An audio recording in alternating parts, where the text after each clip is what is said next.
Nagaa waaqayyoo hunduma keessaniif haa ta'u, jaalala waaqayyoo, fedha waaqayyoo ta'ee yeroo isaatti immoo akka kanatti akka walitti deebinuuf waaqayyo isa carraa kana nuu kennee fi waaqayyo maqaan isaa bara baraan haa eebbifamu. Viidiyoo kanaan dura keessatti amanaan tokko, kiristiyaanni tokko namni dubbii sagalee waaqayyoo dhaga'ee gooftaa Yesuus Kiristoositti amane.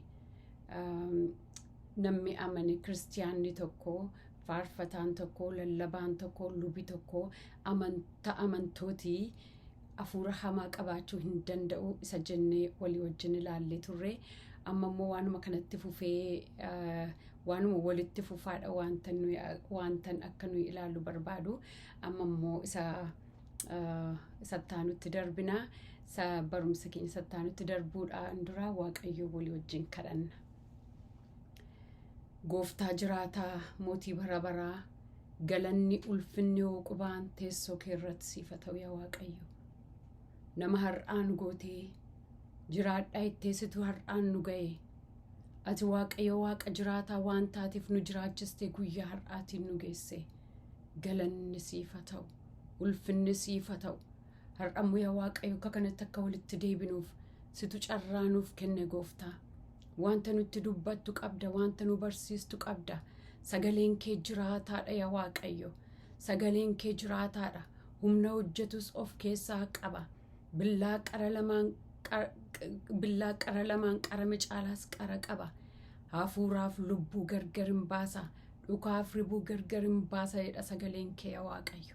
Maqaa gooftaa Yesuus Kiristoosiin sagaleen kee inni dhugaan sun yeroo kana nutti dubbatamu. Hafuurri kee inni qulqulluun, inni jiraataan, innati nu abdachiiste gooftaa koo. Amma dhufee nutti dubbatu gooftaa. Yoo ati nutti dubbatte hin dhageenya. Innati nutti dubbattu jireenya keenya geeddara. Innati nutti dubbattu jireenya keenya haaressa. Innati nutti dubbattu yaa waaqayyo gara dhugaatti nu geessa. Gara dhugaa sana beekuutti nu geessa yaa waaqayyo. Dhugaan immoo birmaduu nama baasa sagaleen kee gooftaa. Kottuu nutti dubbadhu gaa. Ani dadhabduu kana keessaan darbii saba keetti dubbadhu. Hafuura qulqullu kottuu nu barsiisi.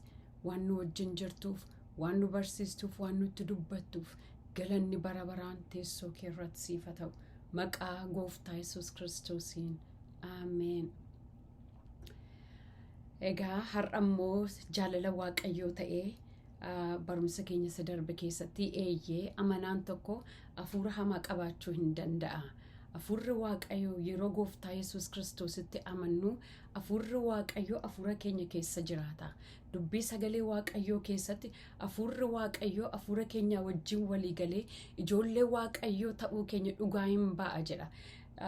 Iddoo tokkotti immoo irra daddarbaa keenyaan karaa hafuuraa du'oo taane utuu jirruudha. Gooftaa Yesuus Kiristoositti amanuudhaan karaa hafuuraa jiraatoo taane. Kanaaf hafuurri waaqayyoo hafuura keenya keessa yeroo jiraatu, hafuurri hamaan immoo miira keenya keessa, lubbuu keenya, miira keenya keessa, yaada keenya keessa, qalbii keenya keessa jiraachuu hin danda'a. Egaa namni tokko hafuura hamaas, hafuurri waaqayyoos nama tokko keessa si'a tokko jiraachuu hin danda'a jechuudha. Kana jechuun immoo hin fayyina jechuutu hin ta'in lubbuun keenya fayyiteetti garuu jireenyi keenya acuuccaa hafuura hamaa jala jiraachuu danda'a. Har'a immoo erga namni tokko hafuura hamaa qabaachuu hin danda'a jenne, hafuurri hamaan kun akkamitti jireenya namaatti galere? Akkamitti jireenya amanaa tokkotti gala? Jireenya foon qabeessa, jireenya nama tokkotti hafuurri hamaan akkamittiin galuu danda'a? Karaa kam gala? Isa jedhu hamma ayyaanni waaqayyoo na barsiisee, hafuurri qulqulluun hamma na barsiisee warra namoota dubbii waaqayyoo barsiisan irraa kanan baradhee, sagalee waaqayyoo irraa kanan baradhee, waantan baradhe jireenya koo keessaa isiniif qooduudhaaf fira. Waaqayyo sina eebbisu na dhaggeeffachuu keessanii fi egaa gara dubbii keenyaatti darbina. Akkamitti hafuurri hamaan namatti gala? Hafuurri hamaan akka hattuu mana tokko lixuutti namatti gala jedheenyaadha. Hattuun yeroo mana tokko dhattee cabsuudhaaf karoora baafattu, yaada baafattu irratti yaaddee irratti karoorfatteetu mana nama tokko dhatte. Jalqaba kan iseen gochuu yaaltu yoo namni sun dagatee yookiin immoo irraanfatee dhibaa'ummaadhaan balbala mana isaatii hin cufanne yoo ta'e maskootii sana foddaa sana hin cufanne yoo ta'e mana sanarra adeemtee karaa jiru hundumaa qaawwaa jiru hundumaa ilaalti yoo wanti banaatti hafee akka ilaaluudhaaf. Tokkoffaan isa kana. Lammaffaa immoo pilaaniinsee balbala sanaa yookiin maskootii sanaa cabsitee galuudha jechuudha. Banamaa yoo hin arganne taate qaawwaa yoo hin arganne taate karoorrisee inni lammaffaan mana sana cabsitee galuudha jechuudha. Dubbiin sagalee Waaqayyoo hafuura hamaa akka hattuutti fakkeessa. Gooftaa Yesuus Kiristoos Yohaannis 10 keessatti yeroo dubbatu ani balbala hoolotaateedha. Inni karaa koo ol hin gallee hattuudha jedha. Kanaaf hattuu akka hafuura hamaa akka hattuutti fakkeessa. Yohaannis 10 keessatti immoo hafuurri hamaan waan tokkoof dhufaadha. Bal'eessuudhaaf, qaluudhaaf, hatuudhaaf jedha. Hatuudhaaf, bal'eessuudhaaf yookiin qaluudhaaf. Ajjeesuudhaaf hin dhufaadha. Kanaaf dubbiin sagalee Waaqayyoo hafuura hamaa akka hattuutti fakkeessa. Kanaaf anis hafuurri hamaan kan inni jireenya namaatti galu akka hattuun mana namaa lixutti namatti galaa jedheen kanarratti ilaallagaa. Jalqabaa hattuun yeroo mana namaa lixu balbala banaa yoo argatte namni baneef yoo dhiise namni fedha isaatiin yookiin utuu yaadin dogoggoraan balbala banee dhiisuu isaatiin hattuun akkuma mana namaa lixu hafuurri hamaanis fedha keenyaan yeroo nuyi balbala bannuuf dogoggoraan yeroo nuyi balbala bannuuf waldhaalummaa keenyaan yeroo nuyi balbala bannuuf jireenyi keenya yeroo fedha garaa keenyaatiin qalbii keenya yaada keenya yeroo nuyi fedha keenyaan balbala bannuu fi karaa sana jireenya keenyatti lixaa jechuudha. Fedha keenyaan yookiin dogoggoraan yookiin dagachuudhaan yookiin immoo waldhaalummaadhaan karaa kana hafuura hamaadhaaf balbala banna. Balballi hojii lama qaba. Balballi warra mana keessa jiran nagaatti akka isaan eegaman godha. Balballi immoo warra asa hamaa ala jiru warra mana keessa jiran miidhuudhaaf isa ala dhaabbatu isa bakkeetti ittisa jechuudha. Hojii lama qaba balballi. Balbala kana cufachuun balbala kana eeguun anaaf isinirraa eegama jechuudha. Dogoggorree balbala kana yoo banaatti dhiifne yookiin beekaa balbala kana yoo bannee dhiifne yookiin waldhaalummaadhaan balbala kana yoo banne hafuurri hamaan karaa sana jireenya keenyatti galuu hin danda'a. Egaa balballi kuni balbala jireenya keenyaati. Balbala jireenya keenya keessaa kamiin bannari kan maal dogoggoraan bannaaf hafuura hamaadhaaf. Dogoggoraan yookiin fedha keenyaan yookiin waldhaalummaadhaan balballi jireenya keenyaa kan nuyi bannuu fi yaada garaa keenyaati. Yaada garaa keenyaa yoo banneef yoo gadhiisne yoo eeguudhaa baanne sammuu keenya hubannaa keenya ilaalcha keenya fedha keenya miira keenya qalbii keenya kun hundumtuu balbala jechuudha. Seexanii nu adamsa. Kanaaf balbaloota kana eeggachuun ana qooda kootiif qooda keessanii yookiin qooda namootaati. Inni kaan immoo karaa ija keenya balballi jireenya keenya ija keenya arraba keenya gurra keenya afaan keenya harka keenya miilla keenya qaama keenya kana foon keenya kana dubbiin sagalee Waaqayyoo yeroo waa'ee ijaa dubbatu Maatiyuus 6:22 irratti iji ibsaa dhagnaateedha. Iji ibsaa dhagnaati. Iji yoo dhukkubsatee guutummaa dhannaatu dhukkubsata. Ifata dukkanaa ta'a. Iji immoo yoo fayyaa qabaate guutummaa dhannaatu ifaa ta'a jedhee dubbata. Waa'ee arrabaa immoo dubbiin sagalee Waaqayyoo yeroo dubbatu Yaaqoob 3:6 irratti harramni ibidda lafaas jal'ina hundumaan hin guutadha. Harramni maal godha? Jal'inaan hin guuta. Harramneedha lafan guutaadha. Kanaaf arrabni iddoo tokkotti immoo guutummaa dhagnaas hin xureessaadha. Arrabni guutummaa dhagnaa hin xureessadha.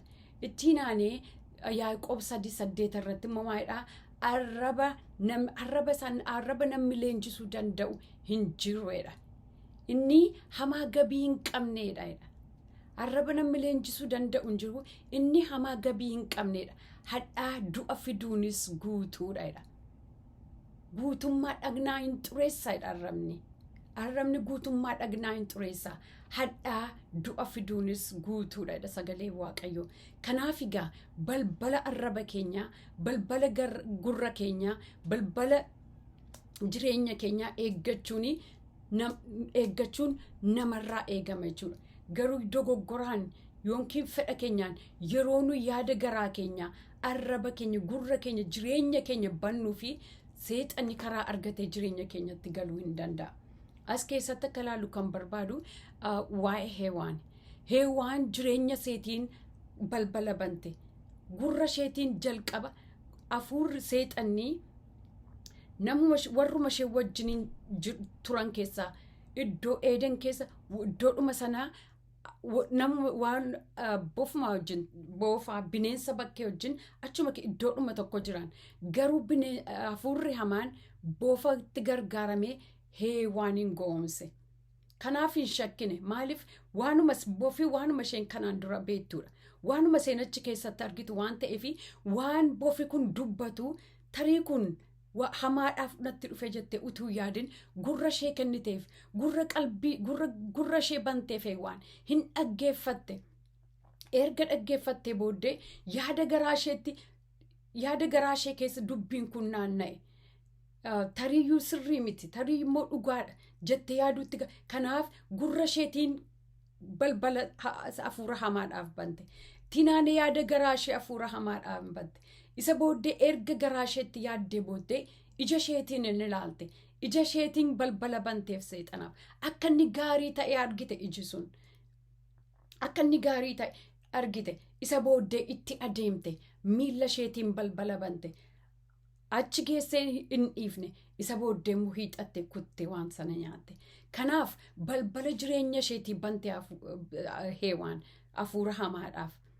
Hafuurri hamaan Gooftaa Yesuus Kiristoos birayyuu dhaqeera. Dogoggorsuu ni dhaqeera. Garuu Gooftaa Yesuus Kiristoos hin dhaga'e. Heewaan akkuma jecha seexanaa bofaan da'atee taasa isa ni dhageesse. Gooftaa Yesuus Kiristoosis dubbii seexanaa dhaga'eera. Gurrisaa dhaga'eera. Garuu isa dhaga'e sanaa garaasaa keessatti ol baasee gad hin baafne. Hafuurri sun seexan yeroo itti dubbatu isa dhaga'e sana hojiirran oolchine. Heewaan isa dhageesse dhaxxee hojiirra oolchite. Gooftaa Yesuus Kiristoos garuu isa dhaga'e sanaa ittiin morme. Ittiin mormaadha sagalee Waaqayyoo. Ittiin morme sagalee Waaqayyoo keessaa Gooftaa Yesuus. Kanaaf seexanis Gooftaa Yesuus biraa hin adeemedha sagalee Waaqayyoo.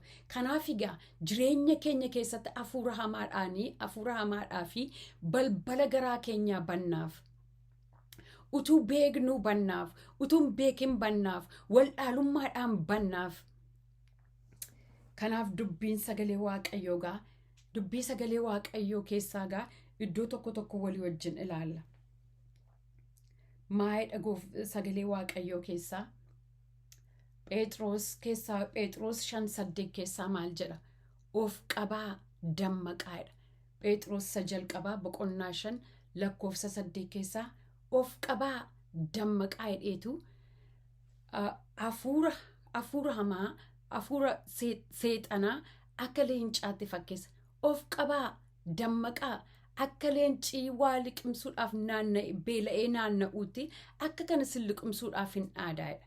Dubbiin sagalee Waaqayyoo maal of qabaadha. Maal akkamitti of qabna ree?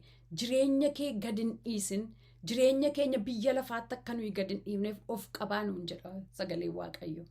yaada keenya biyya lafaatti wanta dhageenyutti qalbii keenya akka gad hin dhiisne gurra keenya wanta dhageenyutti akka gad hin dhiisne wanti nuyi dhala kanaa dhageenyu jireenya keenya keessa garaa gurra keenyaa lixee karaa ija keenyaa lixee karaa arraba keenyaa lixee akka nuyi summeessineef akka keessa keenyatti cubbuu nuufneef akka hafuurri hamaan nutti hin gallee fi inni naanna'ee aadu kun akka leencaa inni naanna'ee aadu kun akka leen'eef akka nu jireenya keenya keessa hin leen'ee fi dubbiin sagalee waaqayyoo maayidha of qabaa nuun jedha. Haaleluyyaa.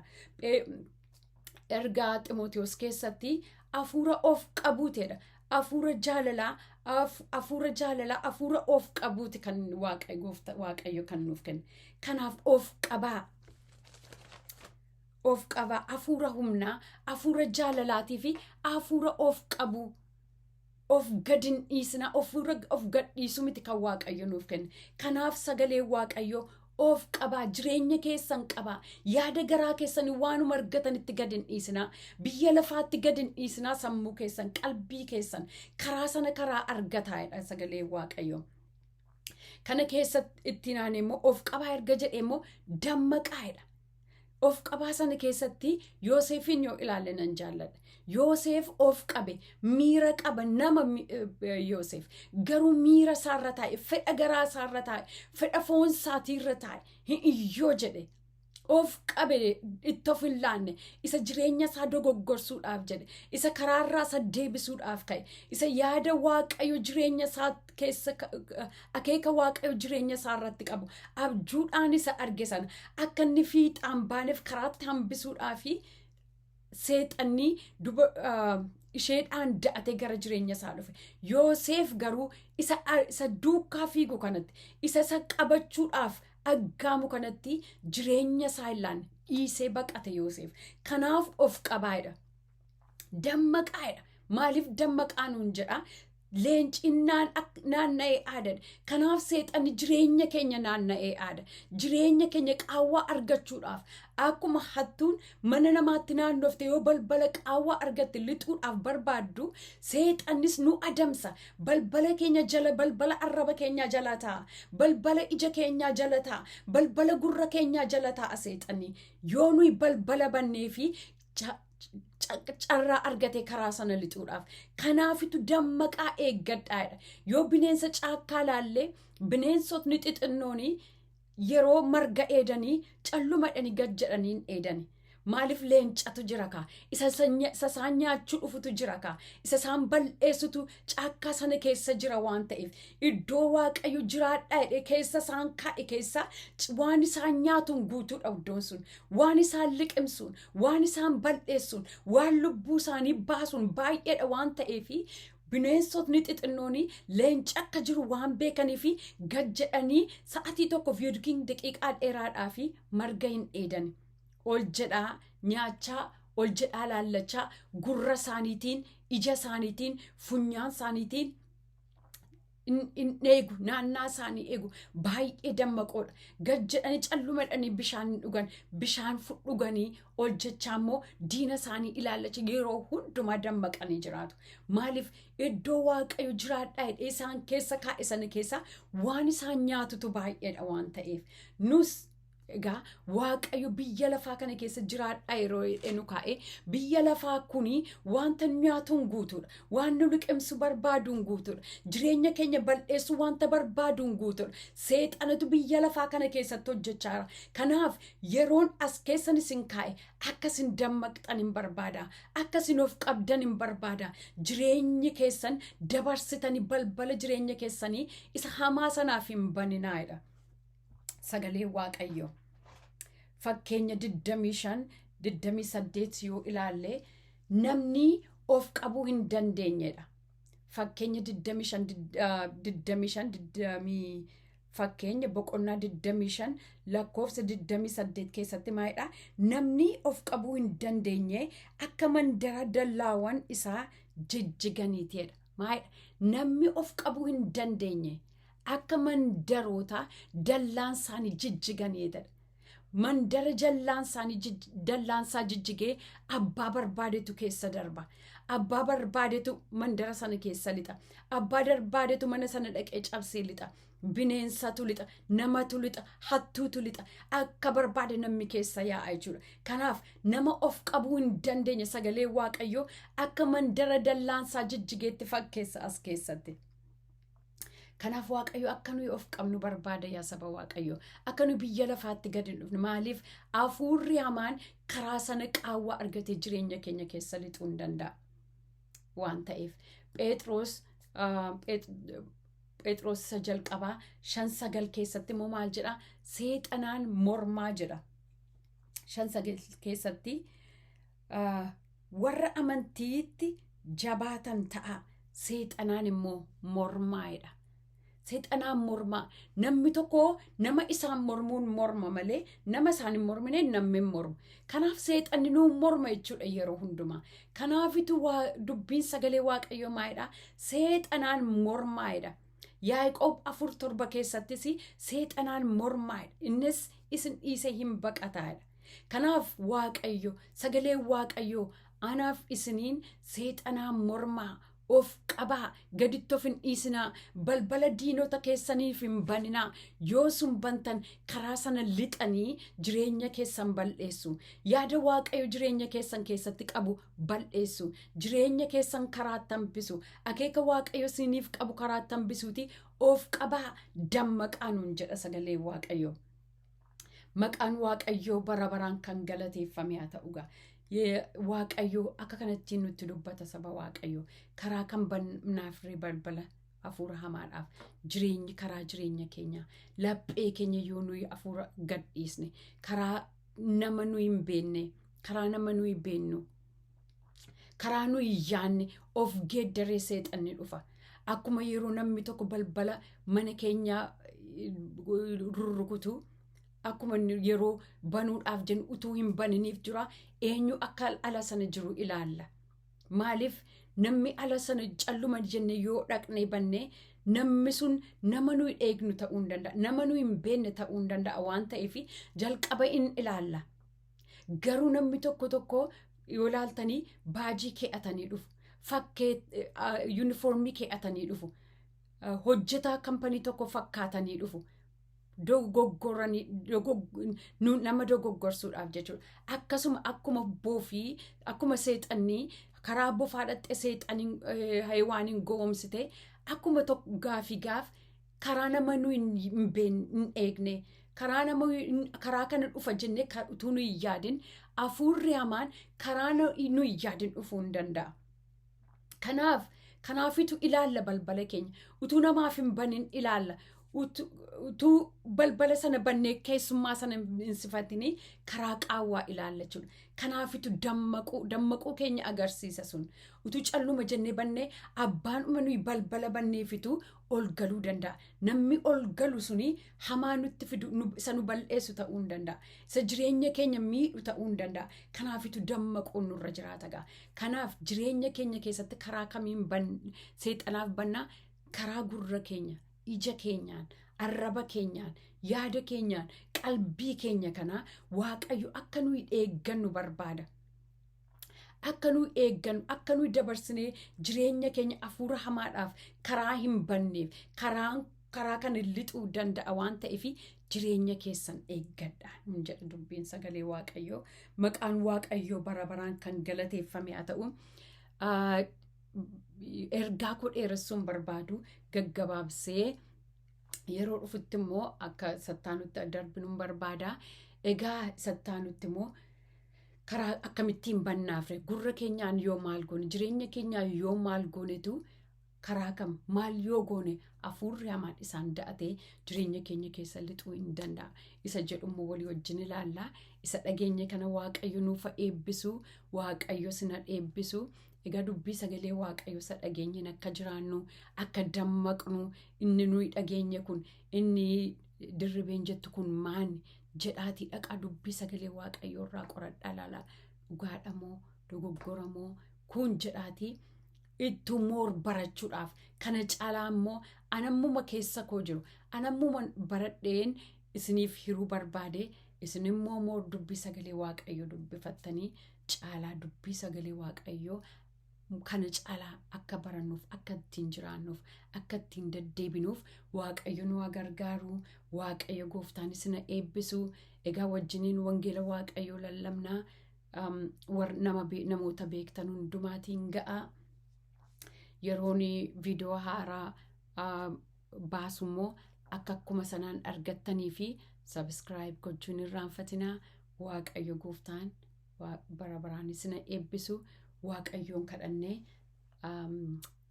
ergaan irra qabu asuma irratti hin xumuraa gooftaan isin eebbisu ameen haleluuyaa gooftaa jiraataa mootii bara baraa galanniif ulfinni qubaan teessoo kee irratti siif haa ta'u yaa waaqayyo ati nu jaallattaaf nutti dubbatta yaa waaqayyo akkuma abbaaniif haati yaa waaqayyo ijoollee isaanii warra jaallatanitti himan akkuma isaan gorsan yaa waaqayyo akkuma isaan itti himanii gorsanii dogoggorarraa isaan deebisan yaa waaqayyo ati har'as nutti dubbatta abdii nutti kutattee hin dhiiftu deebi'aa lakkisaa inni sin liqimsuu barbaadu baay'eedha biyya lafaa kana keessa yeroo jirtan kan isin bal'eessuu barbaadu kan isin adamsu baay'eetu jira jettee nutti dubbatta yaa waaqayyo fakkaatu hamaadhaan utuu hin ta'in fakkeessee kan dhufu akkuma seexanni ergamoota dhifaa fakkaatee gara jireenya namaa dhufu akkuma kana karaa namni isin hin beekneen isinitti dhufuu hin danda'a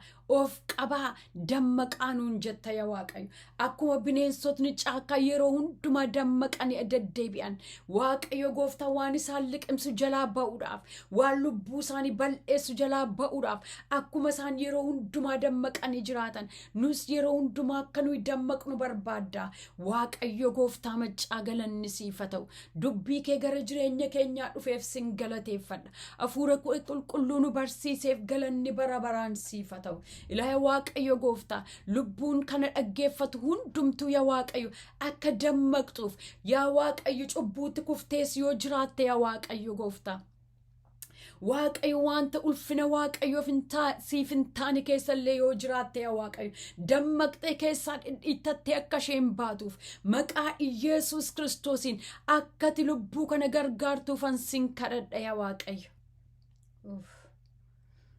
haleluuyaa abbaa shaala gadiyaa nama gandoora yaa waaqayyo gooftaa dogoggoraan seexanaaf karaa bantee yaa waaqayyo dogoggoraan yaa waaqayyo isa see bal'eessuuf karaa bantee yaa waaqayyo cubbuu keessa lixxee gooftaa keessaa ba'uu kan dadhabde lubbuun yoo jiraatte maqaa Iyesuus Kiristoos nama Naazreetiin harki kee qabee keessaa ishee baasu yaa waaqayyo harki kee qabee isa baasu gooftaa jiraata harki kee qabee nama baasu itti beeka gooftaa Iyesuus Kiristoos lubbuu kana dhaxxee buttee akkati oolchituufan sin kadhadha yaa waaqayyo galanni siif haa ta'u haleluuyaa Iyesuus Kiristoos haleluuyaa haleluuyaa haleluuyaa abbaa Ora bagaya labadia, ruma gandora labadia na magaya. Irra bagana madina magandora. Waaqayyo balbala jireenya isaa cufachuu kan dadhabe yaa waaqayyo. Yeroo hundumaa wanta ulfina keef insaan taanetti kan saaxilamu. Yaa waaqayyo keessa isaatii kan isa dhiibu gooftaa. Gurra isaa eeggachuu kan dadhabe gooftaa. Arraba isaa eeggachuu kan dadhabe gooftaa jiraata. Yaada garaa ishee eeggachuu, yaada garaa isaa eeggachuu kan dadhabe. Maqaa Iyesuus Kiristoosiin hafuurri qulqulluun kee lubbuu kan haa gargaaru amma gooftaa. Lubbuun kun dammaqxu yaa waaqayyo. Lubbuun raftee jirtu gooftaa jiraata. Lubbuun dagattee jirtu waaqayyo gooftaa. Jireenyi see diinatti kan saaxilamee jiru amma yeroo kana waaqayyo. Shalaba gadiya nama gando. Reba ganama dia nama gaya pro galaba ida nama gando. Maru galaba dia gofta. Riba ganama dia nama gandora kroma ganama ida. Leras kela dia nama gando. Maru gadis kalaba ida. Lera ganama dia. Maka gofta Yesus Kristosin. Maka ilma waaqayyo isa jiraatatin. Lubbu kana katik akabdu fan sin karat ya waaqayyo. Ga lubbu kana bira gofta. qaqqabi lubbuu kanaaf Yesuus du'a oolchi lubbuu kana hamaa oolchi lubbuu kana maqaa Yesuus Kiristoosiin harki kee hiixate lubbuu kana oolchu yaa Waaqayyo. Reema gaayya laba diyabbaa ruuba gaandoo la diyabbaa reeba gaayya laba idaa gooftaa bara baraan maqaan kee eebbifamu ulfinni galanni qubaan teessoo kee irratti siifa ta'u ani dadhabduu kanaan yaa Waaqayyo gooftaa macca hafuurri kee jireenya koo keessaan dubbachuu waan barbaadeef anuma see dadhabduu kanaan yaa Waaqayyo lubbuu tokko oolchuu waan barbaaddeefan sin galateeffadha yaa Waaqayyo. Haleluuyaa. Anuma se homaan benne kanaan yaa Waaqayyo gooftaa anuma kanaan gooftaa anuma warra dadhaboota keessaan lubbuu tokko oolchitu qabdaa yaa Waaqayyo maqaa Yesuus Kiristoosiin wanta nutti kennite qabanne akka nuyi baanuuf ati tokkoon keenya gargaar yaa Waaqayyo maal qabdu jettee bartoota kee gaafatte gooftaa isuma qaban sitti fadanii isa isaan qaban fuute eebbiste nama kuma meeqa nyaachiste yaa Waaqayyo gooftaa. Ati yaa Waaqayyo gooftaa waanuma nuyi qabnu waanuma beenna waanuma nuyi ofirkaa qabna jenne yeroo sitti finnu ati yaa Waaqayyo dubbii sagalee keetti dabalte lubbuu tokko oolchuun dandeessa maqaa Yesuus Kiristoosiin barri kun bara nu itti dammaqnu nuuf ta'u bara nu itti kaane wanta ati nutti kennite fudhannee kaanu nuuf ta'u yaa Waaqayyo gooftaa humni kee nuuf dabalamu dibati ayyaanaa nuuf dabalamu o gooftaa surraaf ayyaanni kee dachaan irratti ta'u Waaqayyo galanni siifa ta'u ulfinni bara baraan siifa ta'u hooqubaan Waaqaaf lafarratti siifa ta'u hafuura qulqullu si galateeffannaa galanni siifa ta'u maqaa gooftaa Yesuus Kiristoosiin aameen. Waaqayyo gooftaan isina eebbisu egaa barumsi nuyi barachaa jirru waan walitti fufuu waan ta'eefi isattaanu akka argattanitti subscribe godhaa Waaqayyo isina eebbisu isattaanu tamma wal argitnutti nagaa Waaqayyootti eebbifama ameen.